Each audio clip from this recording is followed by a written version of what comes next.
తులసి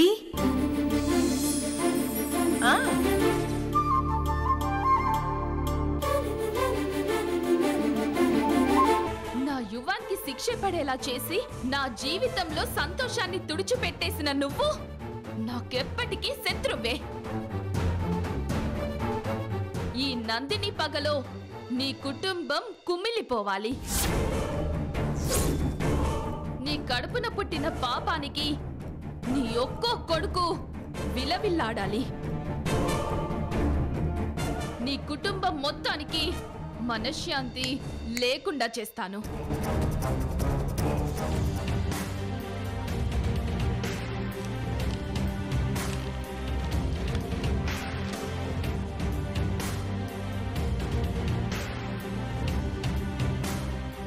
తల్లి లేని ఆడపిల్లవి. ఎంతైనా ఒక ఆడపిల్లవన్న సానుభూతితో నేను రావడం తప్పయింది. నేనేం చెప్పినా నువ్వు అర్థం చేసుకోలేని పరిస్థితిలో ఉన్నావని తెలిసాక నీతో మాట్లాడడం వృధా. నా కొడుకుల పెళ్లిళ్ళు జరగనివ్వనని ఇప్పుడు కూడా నువ్వు ఛాలెంజ్ చేస్తున్నావు కదా. ఈ తులసమ్మ ఛాలెంజ్ కూడా విను.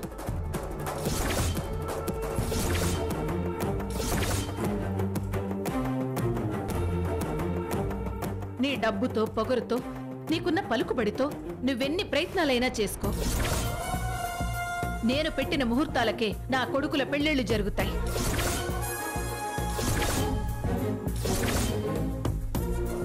ఉంటాను. ఏమండి, పదండి.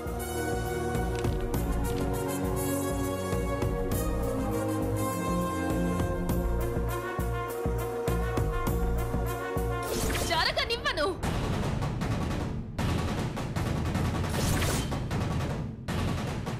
జరుగుతాయి.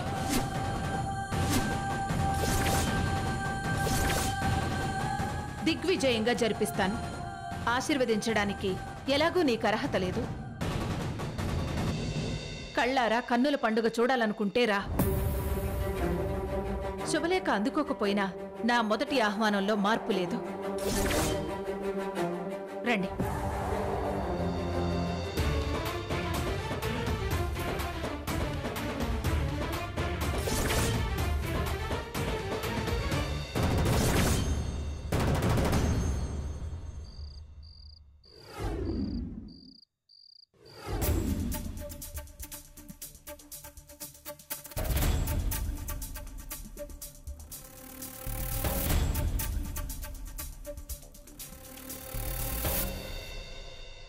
ఎక్కడికెళ్ళారు ఈయన?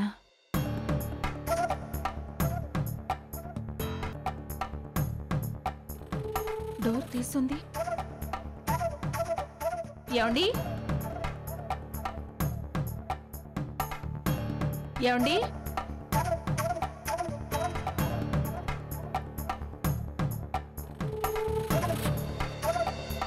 ఏమండి?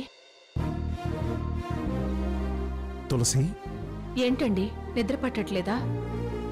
గండాలన్నీ దాటుకుంటూ శుభగడియలు వస్తున్నాయనుకుంటే మళ్ళీ ఇలా జరగడం ఏంటి తులసి? నేను కూడా ఇలాగే ఆలోచించి చివరికి ఒక నిర్ణయానికి వచ్చి ప్రశాంతంగా నిద్రపోయాను. కానీ మీరేమో ఇలా ఆలోచిస్తూ బాధపడుతున్నారు. ఇంకెలా బాధపడాల్సిన అవసరం లేదండి. ఝాన్సీ పంతం, రేవతి వాళ్ళ నాన్నగారి చాదాస్తం, మన మీద పగ పెంచుకుంటున్న నందిని అహంకారం ఇవేమీ పెళ్లికి అడ్డుకావు. ఈశ్వర్ పెళ్లి, విష్ణు పెళ్లి ఒకే రోజు మనం జరిపిస్తామండి. పెళ్లిపేట లెక్కాల్సిన ఝాన్సీ మనల్ని కాదనలా వెళ్ళిపోతే పెళ్లెలా జరుగుతుంది తులసి? ఝాన్సీ సమస్య, రేవతి వాళ్ళ నాన్నగారి సమస్య ఒకటే కదండి. అది నేనే కదా. నేను అనవసరమైన విషయాల్లో తలదూర్చడం వల్లే కదా వాళ్ళ పెళ్లికి అడ్డు చెప్తున్నారు. నా నోటు కాదు పుండుదనే కదా నా కోడళ్ళుగా ఇంటికి రావడానికి వాళ్ళు భయపడుతున్నారు. మరి నేనే వాళ్ళ కళ్ళ ముందు లేకపోతే? తులసి, ఏం మాట్లాడుతున్నావు? అది నా ఉద్దేశం. వాళ్లకు మనం దూరంగా ఉంటే సమస్య ఉండదు కదా. అంటే ఏంటండి, సంతోషంగా వాళ్ళ పెళ్లి జరిగాక వేరు కాపురం పెట్టిద్దాం. తులసి, నువ్వేనా ఈ మాట అంటోంది? వేరు కాపురం అంటే మన పిల్లలు మన నుంచి దూరం అవుతారు. దూరం అంటే దేశం దాటైతే వెళ్ళిపోరు కదండి. కాకపోతే మన ఇంట్లో ఉండరు. అప్పుడప్పుడు సంక్రాంతికి, దీపావళికి వచ్చి వెళ్తారు. కొద్ది రోజులు మనతో ఉండి వెళ్తారు. ఇందులో తప్పే ఉంది? తల్లిదండ్రుల్ని వదిలి పిల్లలు వేరు కాపురం పెట్టడం అనేది ప్రపంచంలో జరగని వింతేమీ కాదు. కొద్ది రోజులు మనకి బాధగా ఉంటుంది, తర్వాత అలవాటైపోతుంది. కాలానికి తగ్గట్టు మనం కూడా మారాలి కదండి. అదే మన పిల్లల ఆడపిల్లలైతే పెళ్లి చేసి అత్తారింటికి పంపించేవాళ్ళం కదా. తులసి, నువ్వెన్ని ప్రయత్నాలైనా చేస్తావనుకున్నాను, కానీ ఇలాంటి త్యాగానికి తెగిస్తావనుకోలేదు. త్యాగం అని మీరంత పెద్ద మాట అనకండి. నేనెవరి కోసం నా కొడుకుల మీద నాకున్న ప్రేమను త్యాగం చేయను. వాళ్ళు కోరుకున్న పెళ్లి వాళ్ళ జీవితంలో జరగాలి. వేరు కాపురంతో దూరం పెరుగుతుందని అంటారు. దూరం పెరిగితే ఈ తల్లి ప్రేమ 10 ఎక్కువ అవుతుందండి. ఎక్కడున్నా వాళ్ళ సంతోషమే కదండి మనకు కావలసింది. నువ్వు చాలా దూరం ఆలోచించావు తులసి.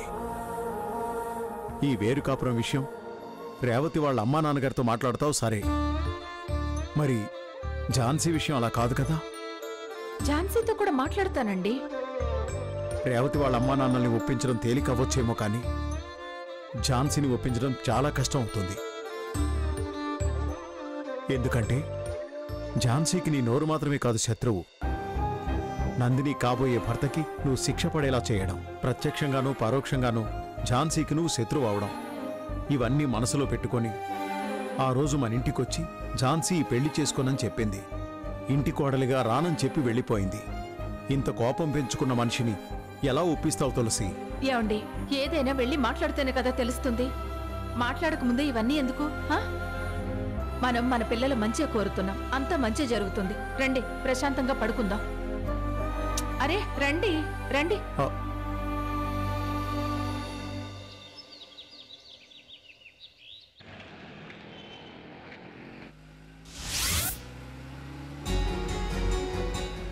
ఓకే సరే.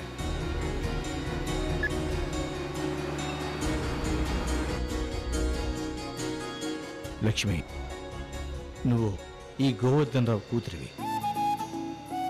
ఈ సిటీలోనే టాప్ మోస్ట్ లీడింగ్ లాయర్ దగ్గర వర్క్ చేస్తున్నావు. కేసులు వాదించడం కూడా స్టార్ట్ చేశావు. నీ నెక్స్ట్ టార్గెట్ నీ గురువుని మించి పెద్ద లాయర్ కావాలి. అవుతాను డాడీ. మీ ఆశని ఖచ్చితంగా నెరవేరుస్తాను. అన్నా, లచ్చమ్మ ఎవరనుకున్నారు? మీ కూతురన్నా, మీ పెంపకం అన్నా. ఈ సిటీలోనే కాదు, ఈ స్టేట్లోనే టాప్ లాయర్ అవుతారన్నా. అవును మల్లికార్జున, మా అమ్మాయి సాధిస్తుందన్న నమ్మకం నాకుంది. మా అమ్మాయి విషయంలో నేనెప్పుడు గర్వంగా తలెత్తుకొని తిరుగుతాను.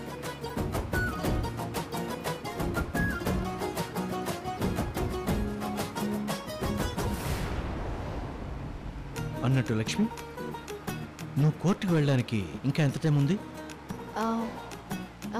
ఇంకా టైం ఉంది డాడీ, పర్వాలేదు చెప్పండి. దారి మధ్యలో మేయర్ గారితో చిన్న పని ఉందమ్మా. ఒక 10 మినిట్స్ తర్వాత నేను కోర్టు దగ్గర దింపేస్తాను. అలాగే డాడీ. రాము, అన్నా. కారు గుడి దగ్గర పార్కింగ్లో. సరే అన్నా.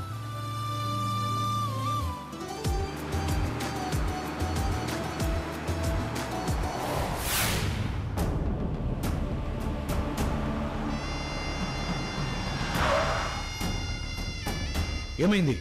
బైక్ ఏదో అడ్డం ఉందన్నా. పబ్లిక్ ఇబ్బంది పడతారన్న కామన్ సెన్స్ లేకుండా పోయింది. మళ్ళీ అన్నా, వెళ్ళి పక్కేది. అలాగన్నా.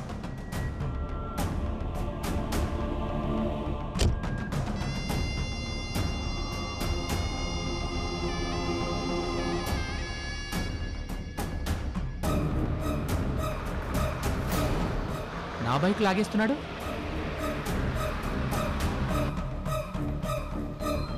ఏయ్, ఏంటి అలా లాగేస్తున్నావు? నేనేం లాగేయటం లేదండి, పక్కకు తీస్తున్నాను. అయినా రోడ్డుకి ఇలా అడ్డంగా పెట్టడం తప్పు కాదు. నా ఇష్టం. ఇక్కడ పెట్టుకుంటా, గుడి మెట్ల దగ్గర కూడా పెట్టుకుంటా. అడగడానికి నువ్వెవరు? అంత ప్లేస్ ఉంది కదా, అటెళ్ళి పార్క్ చేసుకోవచ్చుగా. ఏయ్, బండి తీకుంటే ఏంటి గొడవ? పక్కది. నేను తీయను. ఏం చేస్తావు? ఏయ్, బైక్ తీయకుండా కావాలని గొడవ పెట్టుకుంటున్నావా?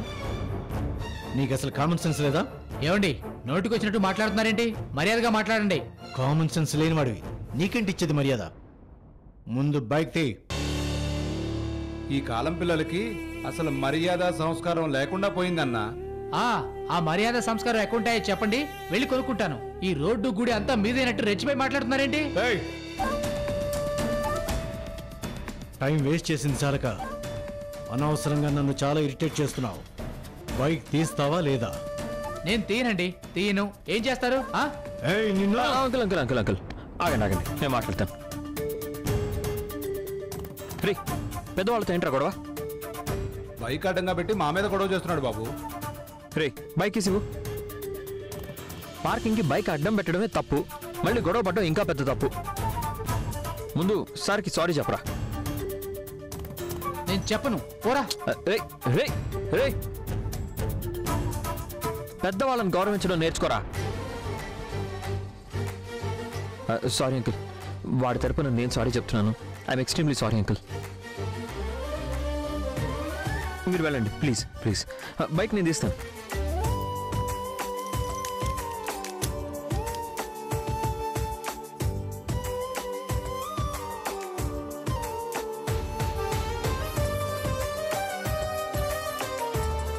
మీరు వెళ్ళండి అంకుల్. ఇది సంస్కారం అంటే. మళ్ళీ ఇందాక నువ్వు అన్నట్టు ఈ కాలం పిల్లలు అందరూ అలా ఉండరు. ఈ అబ్బాయిని చూడు, పెద్దవాళ్ళంటే ఎంత గౌరవం.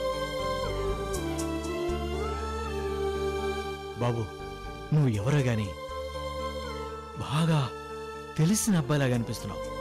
మిమ్మల్ని చూస్తుంటే నాకు కూడా అలాగే అనిపిస్తుంది అంకుల్. మాకు చాలా దగ్గర రిలేషన్ అన్న ఫీలింగ్ వస్తుంది.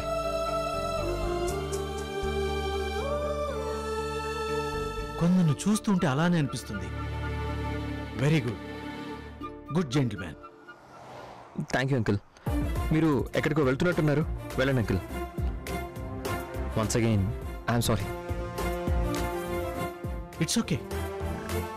అన్నట్టు నా పేరు గోవర్ధన్. నా పేరు Jyotiraditya uncle. Good, God bless you.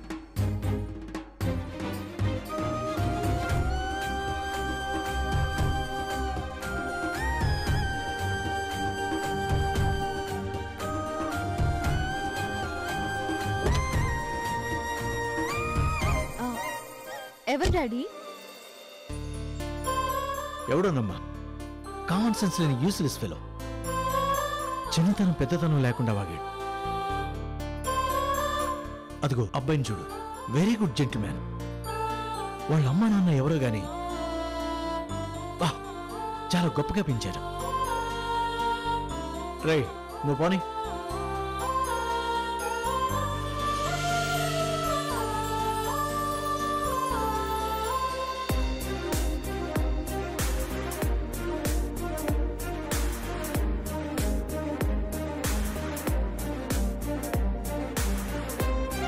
Lakshmi. Hi జ్యోతి. ఎవరు? అతను నా ఫాదర్. ఫాదరా? అయితే నాకు మావయ్య.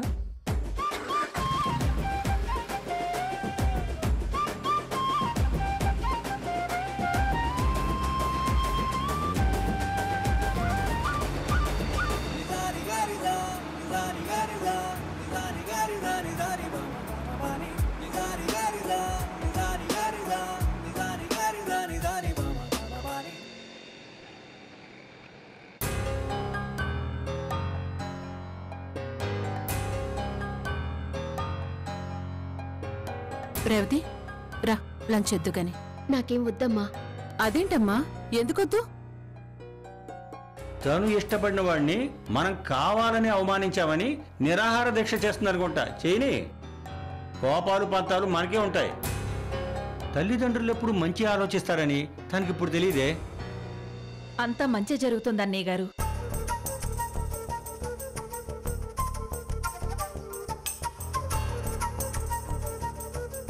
అంతా మంచి జరుగుతుంది, నన్ను నమ్మండి. ఏమండి, ఇవ్వండి. మీ వల్ల మాకు ఎలాంటి మంచి వద్దు, ఎలాంటి చెడు వద్దు. అలాగే మీరు ఇలా మళ్ళీ మళ్ళీ మా ఇంటికి రావడం కూడా వద్దు. దయచేసి మా ఇంట్లోంచి బయటికి వెళ్ళండి. అర్జునరావు గారు, మేమేం మాట్లాడడానికి వచ్చామో కనీసం వినకుండా మమ్మల్ని ఇలా అవమానించడం ఏం బాలేదు. ఏమండి, మీరు ఆగండి. మన మనసులో ఏముందో అన్నయ్య గారికి తెలియదు కదా. నేను మాట్లాడుతాను, అన్నయ్య గారు అర్థం చేసుకుంటారు. ఇంకా ఏంటమ్మా అర్థం చేసుకోవాలి? మాకేమాత్రం ఇష్టం లేకుండా మీరు పెళ్లి ముహూర్తాలు పెట్టించడం, శుభలేఖలు ప్రింట్ చేయించడం, మీ అబ్బాయిని మా ఇంటి మీద పంపించడం, ఇప్పుడు ఏకంగా మీరే రావడం, ఇదంతా పద్ధతిగా ఉందని మీకు అనిపిస్తుందేమో కానీ మాకు మాత్రం దౌర్జన్యంలా అనిపిస్తుంది. మీది ఇలాంటి కుటుంబం కూడానా అని మాకు ఇప్పుడిప్పుడే అర్థమవుతుంది. మీ అబ్బాయికి మా అమ్మాయిని ఇవ్వలేమని చెప్పడానికి ఇంకేం కారణాలు అవసరం లేదు. దయచేసి మీరు వెళ్ళిపోండి. వదిన గారు, అన్నయ్య గారు ఏదో ఆవేశంలో అంటున్నారు. మీరు కూడా అలా ఆలోచిస్తే ఎలాగండి? కూతురి క్షేమం కోరే తల్లిదండ్రులుగా మీ ఆశ ఏంటి? అమ్మాయి కాపురం పచ్చగా ఉండాలి, అంతే కదా? అంతేగా మరి. నేను అనవసరమైన విషయాల్లో కలగజేసుకుని ఊళ్ళో గొడవలన్నీ ఇంటి మీదకి తీసుకొస్తాననే కదా మీ భయం? అంతేగా మరి. అందుకే కదా మీ అమ్మాయిని నా కోడల్ని చేయడానికి మీరు భయపడుతున్నారు. కూతురు బాగోగులు కోరుకునే ప్రతి తల్లిదండ్రులకి ఇదొక్క కారణం చాలు కదమ్మా. మీ భయానికి, మీ అభ్యంతరానికి అన్నిటికీ చక్కని పరిష్కారం ఉందన్నయ్య గారు. ఏంటది? మీరు కోరినట్టే మా అబ్బాయిని మీ ఇంటికి ఇల్లరికం అల్లుడుగా పంపించేస్తాను.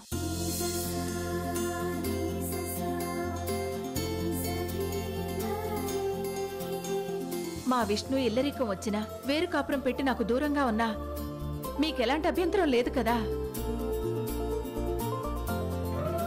ఆంటీ, అంటే మీరీ మాట నిజంగానే చెప్తున్నారా? 1000 అబద్ధాలాడేనా ఒక పెళ్లి చేయాలన్నారు కదా అని. నేనేం అబద్ధపడట్లేదు రేవతి, నిజమే చెప్తున్నాను. తల్లిదండ్రుల ఆశీర్వాదాలతో మాత్రమే కాదు, కొన్ని త్యాగాలు కూడా చేస్తేనే పిల్లల పెళ్లిళ్లు జరుగుతాయంటే ఈ తల్లి ఎంతైనా చేస్తుంది. నాకు మీ సంతోషం ముఖ్యం, నా పిల్లల సంతోషం ముఖ్యం. అన్నయ్య గారు, నేను మనస్ఫూర్తిగానే చెప్తున్నాను. ఆడిన మాట అయితే తప్పను, నన్ను నమ్మండి.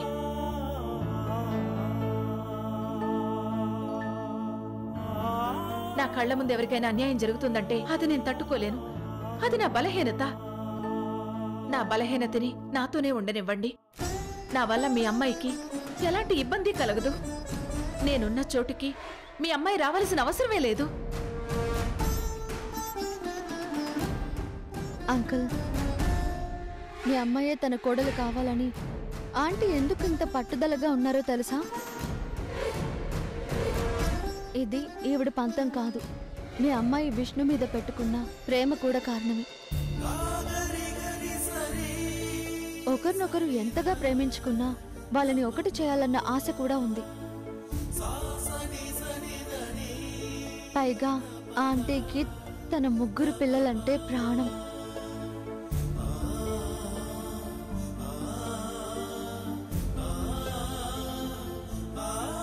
అయినా తన పెద్ద కొడుకుని ఇల్లరికం పంపిస్తుందంటే తన మనసుని ఎంతగా చంపుకుందో ఒక్కసారి ఆలోచించండి.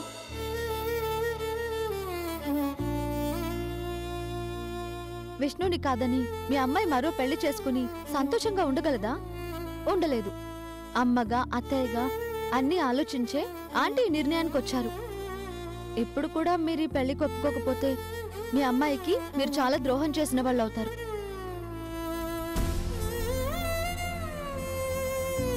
లక్ష్మి, ఆడపిల్ల తల్లిదండ్రులు, వాళ్ళ భయాలు వాళ్ళకుంటాయి.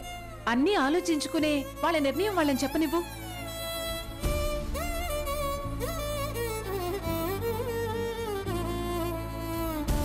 తులసి, వీళ్ళు ఆలోచిస్తున్నట్టుగా లేదు, ఇంకా మనల్ని అవమానిస్తున్నట్టుగానే ఉంది. అన్నయ్య గారు అర్థం చేసుకుని వెంటనే ఒప్పుకుంటారండి. మీరు ఆగండి. ఏమంటారు అన్నయ్య గారు? పెళ్లి జరిగిన వెంటనే వేరు కాపురం పెట్టిస్తే మాకెలాంటి అభ్యంతరం లేదమ్మా.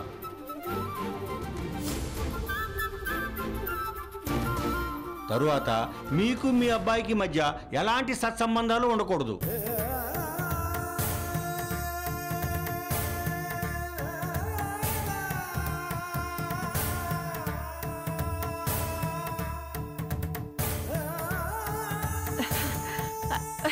ఉండదండి గారు, నా వల్ల వాడికి ఎలాంటి ప్రాబ్లం రానివ్వను. మీ కూతురు పర్మిషన్ ఇచ్చినప్పుడే వాడొచ్చి మమ్మల్ని చూస్తే చాలు. తులసి, మీరుండండి. నాకు నా పిల్లల సంతోషమే ముఖ్యం అన్నయ్య గారు. వెంటనే ఒప్పుకున్నందుకు చాలా సంతోషం. పెళ్లి జరిపించడానికి ముందే నేనే ఇల్లు చూసి పెడతాను. ముందే పాలు పొంగించి ఇంట్లో వస్తువులన్నీ చక్కగా ముందే సర్దించి మీ అమ్మాయికి ఎలాంటి ఇబ్బంది కలగకుండా చూసుకుంటాను. అన్ని సౌకర్యంగా ఉండేలా చూసుకునే బాధ్యత నాది.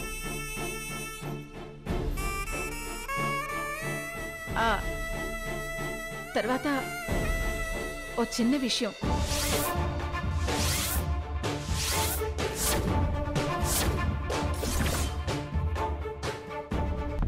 మీ అబ్బాయి ఈశ్వర్ని నేను పెళ్లి చేసుకుంటాను. ఇందులో ఒక కండిషన్ ఉంది.